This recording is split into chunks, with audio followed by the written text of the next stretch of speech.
अपनी यही सूक्ष्मता नारद के रूप में लेकर मैं जब राहु के पास पहुंचा तो उसे समुद्र मंथन के लिए सहमत होना ही पड़ा। शंकालु राहु को भगवान शंकर ने भी समुद्र मंथन के लिए प्रेरित किया। इस प्रकार समुद्र मंथन की योजना को अंतिम रूप दिया गया। मंथन में प्राप्त हुए अमृत को छल द्वारा पान करने के कारण न केवल राहु का शिरोच्छेद हुआ, प्रत्युत देवताओं को पुनः स्वर्ग की प्राप्ति हुई। इस सफलता का श्रेय भगवान शिव को देकर देवगणों ने उनका आभार व्यक्त किया। दूसरी ओर दक्ष की 27 कन्याएं चंद्र को पति रूप में पाने की इच्छुक हैं। स्थितिवश दक्ष चंद्र के माता पिता अत्रि व अनुसूया से निवेदन कर विवाह की स्वीकृति प्राप्त कर लेते हैं, किंतु विवाह संपन्न होने पर चंद्र केवल रोहिणी को ही मान्यता देकर शेष पत्नियों को रुष्ट कर देते हैं।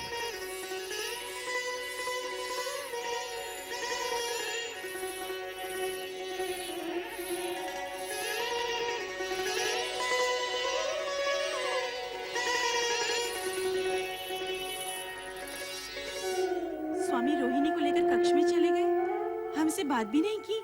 क्या हम बात करने के योग्य भी नहीं थे जो हमें बिना कोई आदेश दिए चले गए?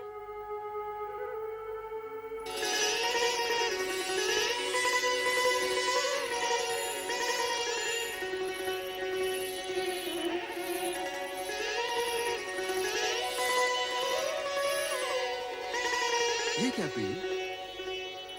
मिलन की इस बेला में जब चंद्र रोहिणी को अपने शीर्ष पर सजाने का इच्छुक है तो रोहिणी उससे छिटक रही है। क्या हम तुम्हें प्रिय नहीं? आप जैसे सुदर्शन पति को पाने के पश्चात भला कौन पत्नी ये कहेगी? किंतु आपका प्रेम ग्रहण करते हुए मेरे मन में ऐसे भाव आ रहे हैं जैसे मैं अपनी बहनों का प्रेम अंश उनसे छीन रही हूँ। प्रिय, पत्नी होना एक धर्म है, प्रेमिका एक भाव। तुम्हारी बहनें मेरी पत्नी अवश्य हैं, परंतु मैं प्रेम केवल तुम ही से करता हूं। कि रात्रि की बेला बातों में व्यर्थ गंवाने के लिए नहीं है प्रिय। चलो विहार करें। अभी आपने कहा कि पत्नी होना एक धर्म है, इसी प्रकार पति होना भी एक धर्म है। और ये धर्म कहता है कि अपने प्रेम को सभी पत्नियों में समान रूप से वितरित किया जाए। किंतु आपने मेरी अन्य बहनों को प्रेम पिपासा में छोड़कर उचित नहीं किया। उनकी दशा उस चकोरी के समान हो गई है जो चंद्र के लिए हमेशा तड़पती रहती है। ऐसा प्रतीत होता है कि हम सबसे अधिक प्रेम स्वामी रोहिणी को ही करते हैं। विवाह 27 दक्ष पुत्रियों के साथ और प्रेम केवल एक के साथ, ये तो सर्वथा अन्याय है। हाँ, अन्याय है। ये अन्याय असहनीय है, दुखदायी है। क्या हमारा जीवन पति प्रेम पाने के लिए इसी प्रकार तड़पता रहेगा? नहीं, पति प्रेम पाने के लिए हमें कोई न कोई उपाय करना ही होगा, प्रयत्न करना ही होगा कि हम स्वामी के प्रेम पात्र बने, प्रेम पात्र अवश्य बने। तभी से तुम्हें प्राप्त करने की कामना में दग्ध हो रहा हूं।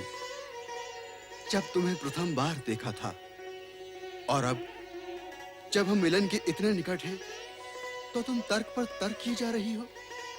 मैंने तो केवल इतना कहा कि पति रूप में अपनी अन्य पत्नियों की उपेक्षा करना आपका धर्म नहीं है।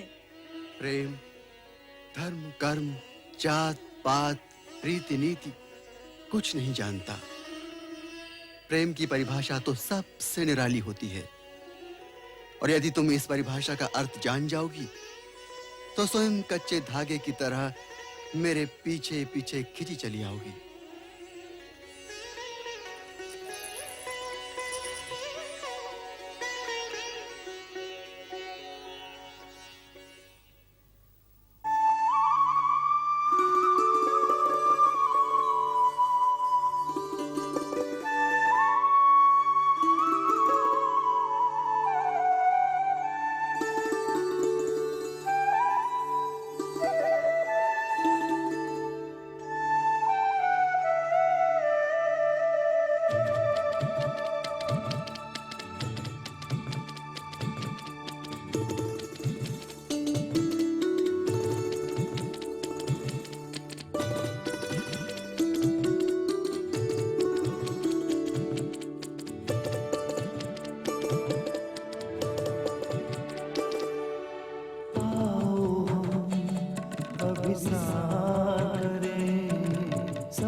चंद्रदेव हूँ मैं, तुम रोहिणी, मैं हूँ मोह तो तुम मोहिनी। हाँ, चंद्रदेव हूँ मैं, तुम रोहिणी, मैं हूँ मोह तो तुम मोहिनी। मैं हूँ तुम में, मुझ में तुम हो, सच है ये स्वीकार करें। आओ हम अभी साथ करें, ये सपनों को साकार करें। प्रेम वश में होकर दोनों वश में ये संसार करें। आओ हम अभी साथ करें, ये सपनों को सपनों साकार करें। आओ हम अभी साथ करें, ये सपनों को सपनों साकार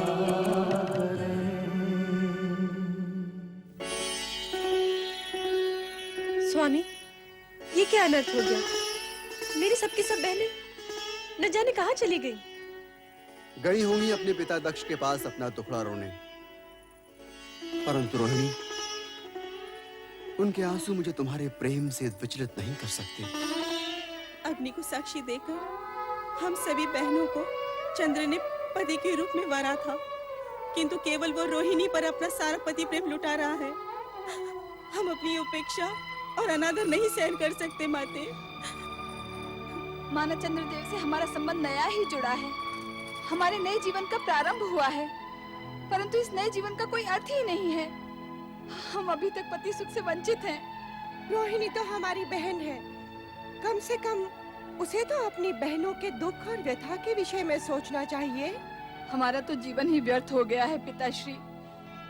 पति से उपेक्षित पत्नी की स्थिति उस विधवा से भी हीन है, जो अपने पति को खोने का दुख धीरे धीरे संजो लेती है। ऐसी अशुभ बातें मत करो पुत्रियों। तुम्हारे पिता इस स्थिति को सामान्य कराने का अवश्य प्रयास करेंगे। तुम्हारी माता ठीक कह रही है पुत्री। चंद्र पर केवल रोहिणी का अधिकार नहीं। मैं चंद्र को समझाकर तुम सभी को पति प्रेम का न्यायोचित भाग अवश्य दिलवाऊंगा।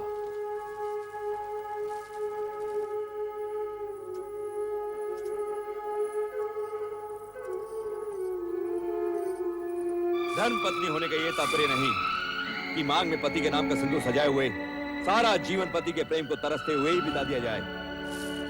पत्नी धर्म के साथ साथ पति धर्म भी जुड़ा हुआ है, और वो ये कि तन मन व्यवहार सदाचार हर प्रकार से पति अपनी पत्नी को सुखी करे। किंतु आपके पुत्र चंद्र ने अपनी 26 पत्नियों की उपेक्षा विवाह की प्रथम रात्रि को ही कर दी। ये वास्तव में दुख का प्रसंग है।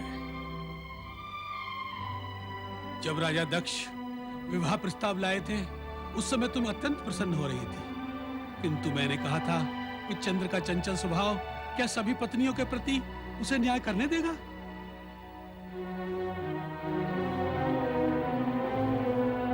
मन में ऐसी संशय के रहते हुए मैं तनिक असमंजस में था, किंतु आपके आग्रहपूर्ण प्रस्ताव और अनुसुईया की प्रसन्नता को देखते हुए मैंने आपका विवाह प्रस्ताव स्वीकार कर लिया था। मैं चंद्र को बुलाता हूं। चंद्र आगच्छ, आगच्छ, आगच्छ।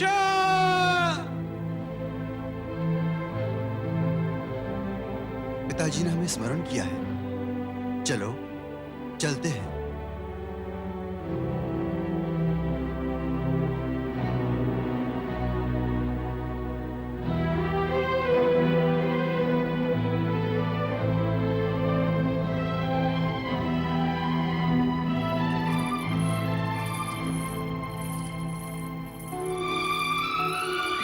प्रणाम। प्रणाम पिताश्री। रोहिणी, अत्यंत ही लज्जा और खेद का विषय है एक और तुम्हारी सहविवाहिता बहनें पति से उपेक्षित अश्रु बहा रही हैं, और एक तुम निर्लज्ज अकेले ही पति प्रेम में विभोर हो रही हो। पिताश्री, मुझे अत्यंत दुख है, किंतु यदि ये सच है रोहिणी कि तुम्हें इस बात का दुख है, तो अपनी बहनों के साथ न्याय होने तक तुम्हें अपने पति के साथ रहने का कोई अधिकार नहीं। आप इनसे पूछिए पिताश्री।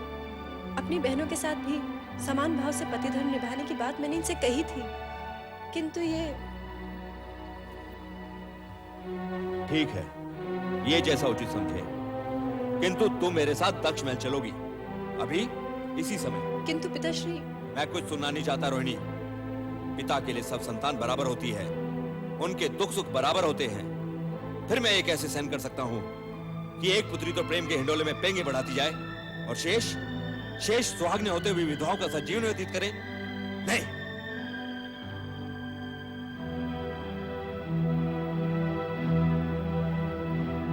देवी अनुसुईया, ऋषिवर, आप मुझे रोहिणी को अपने साथ ले जाने की अनुमति दें। आपने जो सोचा वही उचित है, क्यों स्वामी? मैं भी राजा दक्ष के विचार का समर्थन करता हूँ। रोहिणी, दक्ष महल के लिए प्रस्थान करो। जैसी आपकी आज्ञा। चलो रोहिणी।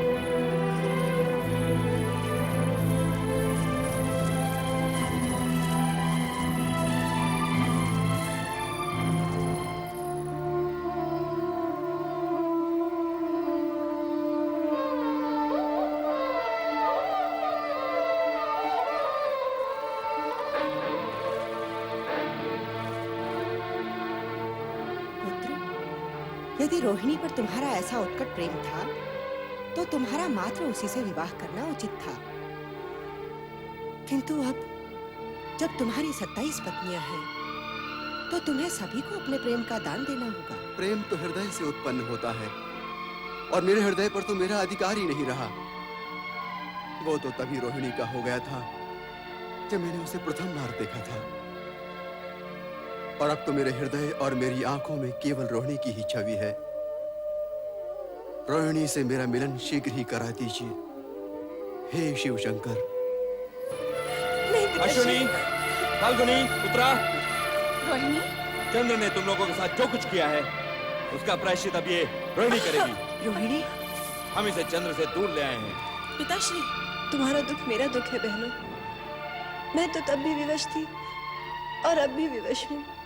रोहिणी, हम तुम्हें दुखी देखना नहीं चाहते, बस सिर्फ हम न्याय चाहते हैं। जब तक रोहिणी चंद्र के पास रहेगी, तुम सबको न्याय नहीं मिल सकता। इसलिए हम रोहिणी को यहाँ ले आए हैं। ये आपने ठीक नहीं किया स्वामी। अपने जमाता चंद्र को दुखी करने का आपको कोई अधिकार नहीं। महारानी, तुम हमारे अधिकार को चुनौती नहीं दे सकती। हम दक्ष प्रजापति हैं। प्रजा के प्रत्येक व्यक्ति के सुख का ध्यान रखना हमारा कर्तव्य है। तो फिर क्या हम अपनी पुत्रियों को सुख से आंखें फेर लें? ये कदापि नहीं हो सकता महारानी, कदापि नहीं हो सकता। तुम उनके पास लौट जाओ रोहिणी बहन। हम नहीं चाहते कि तुम्हारे साथ साथ वे भी दुखी हों। नहीं, जब तक चंद्र अपने अन्याय के लिए क्षमा मांगकर तुम सबको समान प्रेम देना स्वीकार नहीं करता, रोहिणी यहाँ से नहीं जाएगी। आप तो जानते हैं हमारे जमाता चंद्र कितने भावुक हैं। जरा सोचिए तो, आपने उनके साथ जो किया उससे उनके हृदय को कितना आघात पहुंचा होगा। हम पर इन बातों का कोई प्रभाव नहीं होगा महारानी। एक अन्यायी को उसके अन्याय का दंड मिलना ही चाहिए। लेकिन महाराज, क्या हम इसके लिए शिव जी से सहायता नहीं? महारानी, ये हम बहुत सुन चुके हैं, किंतु हमारा यह निश्चय अटल है कि हम शिव से किसी प्रकार की सहायता मांगने नहीं जाएंगे। तो फिर आप अपने पिता ब्रह्मा जी के पास जाकर विनती कीजिए कि वे स्वयं शिव जी के पास जाकर अपनी पौत्रियों को दुर्भाग्य की छाया से बचाएं। इन कन्याओं के पितामह होने के नाते उनका भी कुछ कर्तव्य है।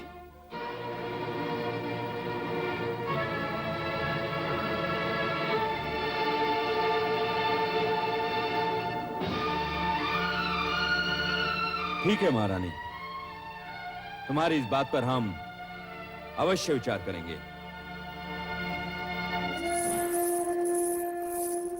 माते, रो मत बेटी, रो मत। मुझे विश्वास है परमपिता ब्रह्मा अवश्य कोई न कोई मार्ग निकालेंगे। रो मत मेरी पुत्री, रो मत। ओम नमः शिवाय। ओम नमः शिवाय। परमपिता, आंखें खोलिए, हम आपसे कुछ कहने आए हैं। आओ पुत्र दक्ष, कहो क्या बात है? मुझे आश्चर्य हो रहा है परमपिता, सृष्टि के रचनाकार होते हुए भी आपको शिव की आराधना करने की आवश्यकता हुई। इसमें आश्चर्य कैसा पुत्र दक्ष? शिव महादेव देवों के देव हैं, उनकी आराधना करना तो संसार के प्राणी मात्र का कर्तव्य है। ये उपदेश आप मुझे नहीं, किसी और को दीजिए परमपिता। मैं आपके शिव शंकर के स्वरूप से भली भांति परिचित हूँ। हम इस विषय में विवाद के इच्छुक नहीं हैं। बताओ, तुम्हारे आने का प्रयोजन क्या है? मैं देख रहा हूँ परमपिता, शिव से संबंधित हर व्यक्ति हमारे लिए बाधा उत्पन्न कर रहा है, हमारी शांति भंग कर रहा है। हम समझे नहीं, तुम किस व्यक्ति की बात कर रहे हो? अपने जामाता अत्रि अनुसुईया के पुत्र चंद्र की, जो शिव के अति प्रिय हैं। क्या किया है चंद्र? चंद्र ने हमारी कन्याओं के साथ छल किया है परमपिता, उन्हें दुख पहुंचा है। इस बात की जानकारी हमें है। अपनी नक्षत्र कन्याओं का चंद्र से विवाह करने से पहले तुमने हमसे तो परामर्श नहीं लिया। हमें पता था कि चंद्र रोहिणी के समान किसी अन्य से प्रेम नहीं कर सकता। यही विधि का विधान है। परमपिता, विधि का विधान तो ये भी था कि हमारी 27 की 27 कन्याएं चंद्र की पत्नियां बने, और उसी के अनुसार हमने सभी कन्याएं चंद्र को सौंप दी। अब जो हो चुका है उसे परिवर्तित नहीं किया जा सकता। तुम बोलो, तुम्हारी क्या इच्छा है? परमपिता, हम चाहते हैं कि आप हमारी कन्याओं को, अर्थात अपनी पोत्रियों को सुखी करने का कोई मार्ग निकालें। अपने आराध्य शिव से कहकर चंद्र को समझाएं कि वो अपनी सभी पत्नियों को समान रूप से प्रेम करे। ये हमारे वश में नहीं है वत्स। किसी के मन की भावनाओं को बलपूर्वक परिवर्तित करना न हमेश है न भगवान शिव। भलाई इसी में है कि तुम अपनी सभी कन्याओं को चंद्र के पास भेज दो। चंद्र को अपने कर्तव्य का ज्ञान होगा तो सब कुछ सामान्य हो जाएगा। हम दक्ष प्रजापति हैं परमपिता। एक बार जो कन्याएं पति गृह से लौट आई हैं, उन्हें बिना इच्छा पुनः भेजना और चंद्र से दया की भीख मांगना हम कदापि स्वीकार नहीं करेंगे। चंद्र को हमारे आदेश के आगे झुकना ही पड़ेगा, झुकना ही पड़ेगा परमपिता। ऐसा सोचकर तुम अनर्थ को आमंत्रण दे रहे हो दक्ष। हम तुम्हें सावधान करते हैं, तुम चंद्र पर बलपूर्वक अपना अधिकार थोपने की चेष्टा मत करना। भगवान शिव तुम्हारा कल्याण करे। ओम नमः शिवाय।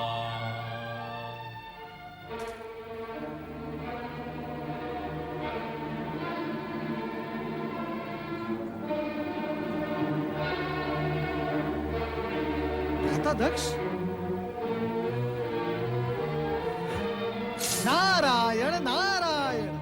भ्राता दक्ष, आप पृथ्वी का अपना राज्य छोड़कर यहाँ कहाँ भटक रहे हैं? देवर्षि नारद, चंद्र को अपना जामाता बनाने का दंड भुगत रहा हूँ। नारायण नारायण।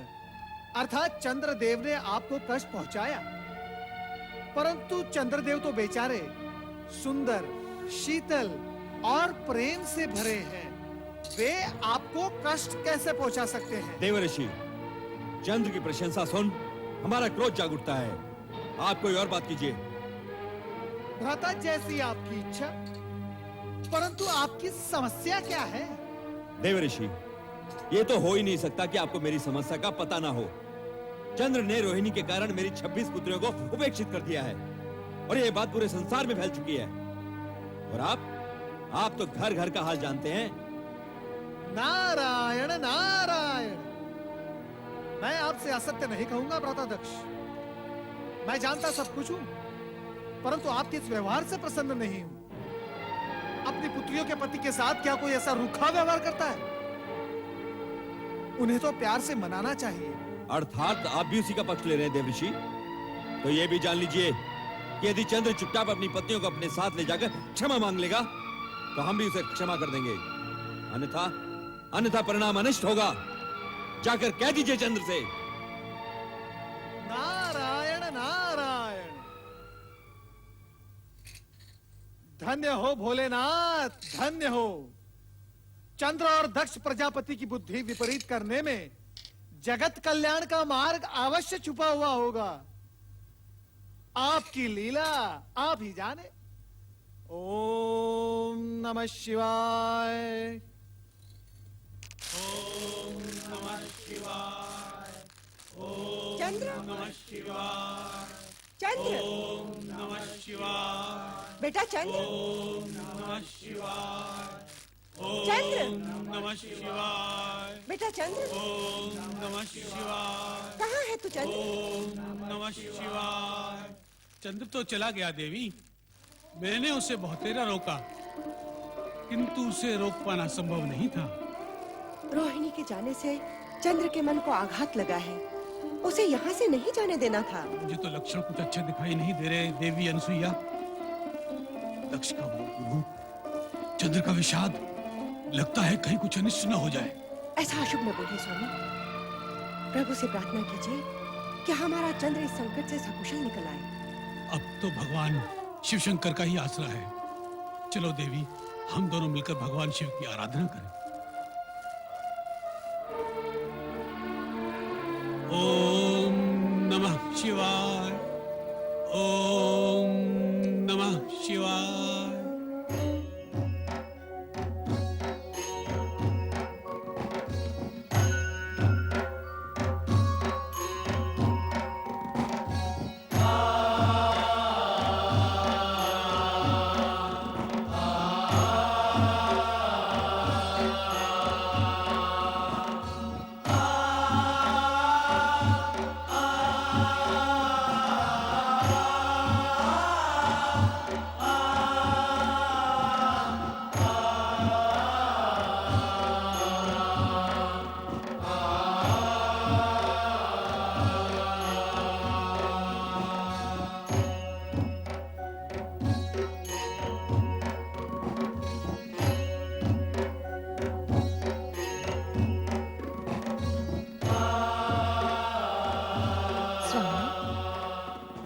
स्वामी, मैंने कहा भांखें खोल भी दीजिए। नारायण नारायण।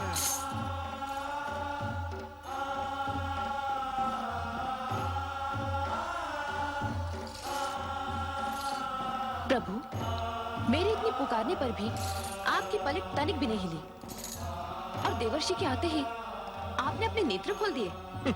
अर्धांगिनी की अपेक्षा भक्त के प्रति भगवान को विशेष सचेत रहना पड़ता है। नारायण नारायण।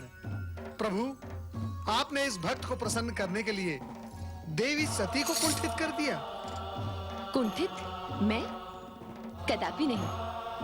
कभी कभी थोड़ी बहुत उल्हाने, थोड़े हास्य, थोड़े परिहास, इन्हीं से तो पति पत्नी का प्रेम बढ़ता है ना प्रभु?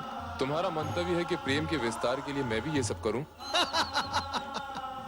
देवी सती, आपको तो प्रतिक्षण भगवान शिव के निकट रहने का सुख प्राप्त है, परंतु हम भक्तों को भगवान शिव के एक क्षण भी दर्शन हो जाए तो हम धन्य होकर चले जाते हैं।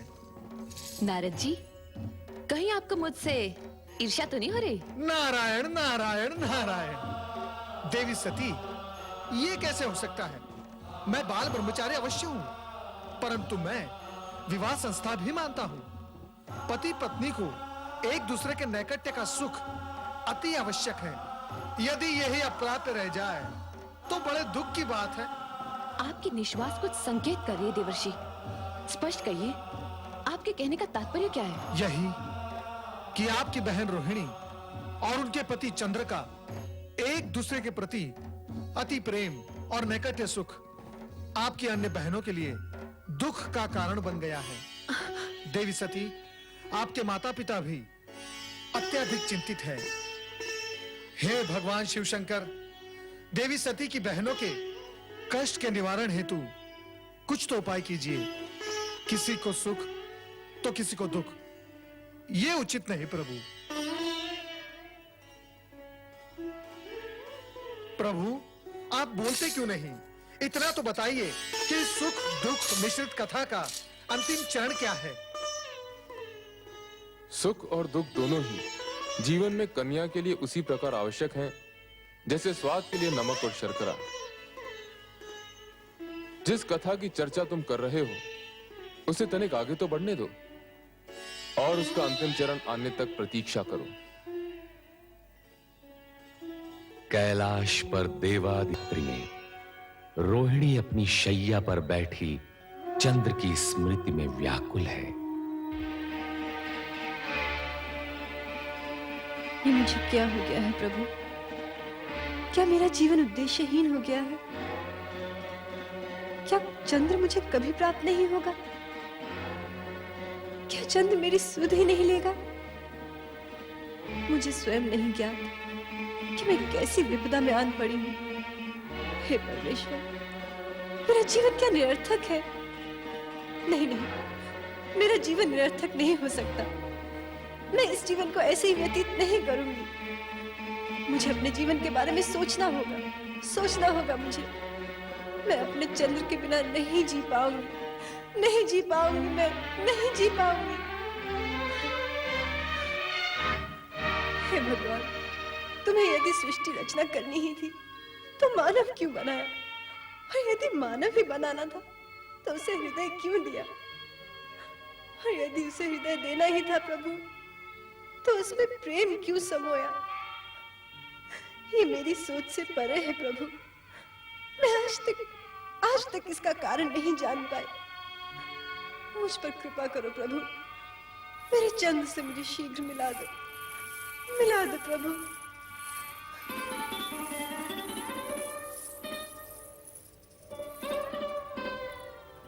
रोहिणी, जिस पति को प्राप्त करने के लिए हमने इतनी पूजा और अर्चना की, उसी ने जब हमें ठुकरा दिया तो हमारा हृदय विदीर्ण हो गया। ये भी सत्य है कि तीर खाए पंछी की तरह छटपटाते हुए जब हमने पिता के समक्ष कहा कि चंद्र रोहिणी के कारण हमें उपेक्षित कर रहा है, तो हमें ठीक नहीं लगा। हम तो विरह में विचलित थे ही, तेरा सुख भी पिता के क्रोध ने छीन लिया। जो कुछ भी हुआ अश्विनी बहन, ठीक ही हुआ। यदि हम सब बहनें बचपन से सुख में भागीदार रही हैं, तो दुख में भी हमारा समान भाग होना चाहिए। मैं सत्य कहती हूँ बहनों, स्वामी के पास होते हुए भी मैं हर क्षण यही सोचा करती थी कि तुम लोगों के साथ घोर अन्याय हो रहा है। अश्विनी, हम बहनें तो हैं, किंतु उससे पहले हम नारी हैं। और यदि नारी ही नारी की पीड़ा नहीं समझेगी तो फिर कौन समझेगा? हो सके तो मुझ पर विश्वास करो और मुझे स्वयं से अलग मत समझो। बस करो रोहिणी, अब इस तरह से अपने मन को और मत दुखाओ। होगा वही जो भगवान को स्वीकार होगा। अब तुम विश्राम करो बहन। हाँ रोहिणी, आओ चलें।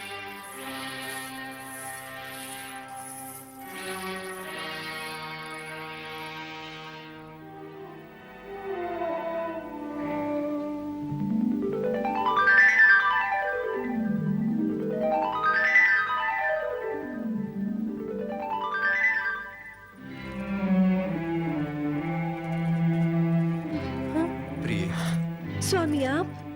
चलो मेरे साथ चंद्रमहल चलो। नहीं स्वामी, जब तक आप अपनी अन्य पत्नियों को उनका अधिकार नहीं दे देते, मैं यही रहूंगी। मैं तुमसे प्रेम करता हूँ प्रिय, केवल तुमसे। और तुम्हारे अतिरिक्त ये चंद्र किसी और से प्रेम कर ही नहीं सकता। तो फिर आप मुझे भी भूल जाइए स्वामी। मुझे आपके विरह की अग्नि में जलना स्वीकार है, किंतु अपनी ही बहनों का सुख सौभाग्य छीन लेने वाली नीच स्त्री का कलंक लेकर मैं जीना नहीं चाहती। आप तुरंत यहाँ से चले जाइए स्वामी। तुम्हारे बिना मैं जीवन की कल्पना भी नहीं कर सकता। चंद्र जो दूसरों को शीतलता बांटता फिरता है, आज स्वयं तुम्हारी विरह की अग्नि में दहक रहा है। मैं तुम्हें यहाँ से लेकर ही जाऊंगा रोहिणी। नहीं स्वामी, नहीं नहीं नाथ, नहीं, ऐसा मत कीजिएगा, अनिष्ट हो जाएगा। आप मेरे पिताश्री के क्रोध से अवगत नहीं। यदि उन्होंने आपको यहाँ देख लिया तो न जाने क्या होगा। मुझे छोड़ दीजिए स्वामी, छोड़ दीजिए। चंद्र, तेरी ये उदंडता, नीच पापी, छोड़ दे मेरी पुत्री को। ये मेरी पत्नी है और अब आपका इस पर कोई अधिकार नहीं। पत्नियां तो हैं तुम्हारी और भी हैं, ले जाना है तो सभी को ले जाओ। विवाह मात्र शरीर के साथ फेरों से नहीं, मन के वरण करने से होता है। और मैंने मात्र आपकी इसी पुत्री को मन से वरा है। चलो रोहिणी। ये हट छोड़ दे चंद्र, नहीं तो मैं तुझे श्राप दे दूंगा। नहीं पिताश्री, ऐसा अनर्थ मत कीजिएगा। तो कह अपने इस पापी पति से तुझे तत्काल छोड़ के यहाँ से चला जाए, नहीं तो मेरे क्रोध की ज्वाला इसे भस्म कर देगी। चंद्र अपनी रोहिणी को लिए बिना यहाँ से नहीं जाएगा। यदि ये तेरी हट है तो सुन, अपने जिस पौरुष और सुदर्शन व्यक्तित्व पर तू फूला फूला फिरता है, उसे क्षय रोग नष्ट कर देगा, नष्ट कर देगा। ये मेरा श्राप है।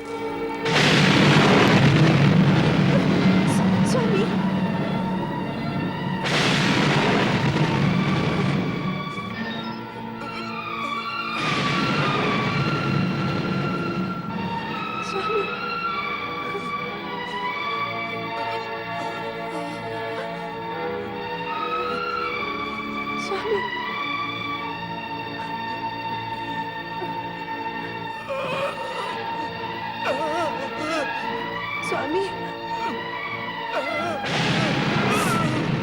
स्वामी,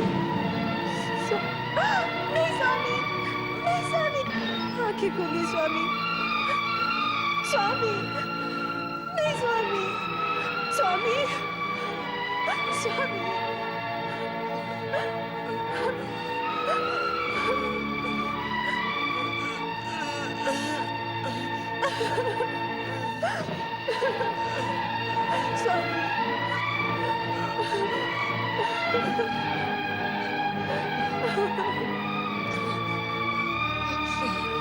स्वामी, स्वामी, कुछ बोलिए स्वामी।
ओम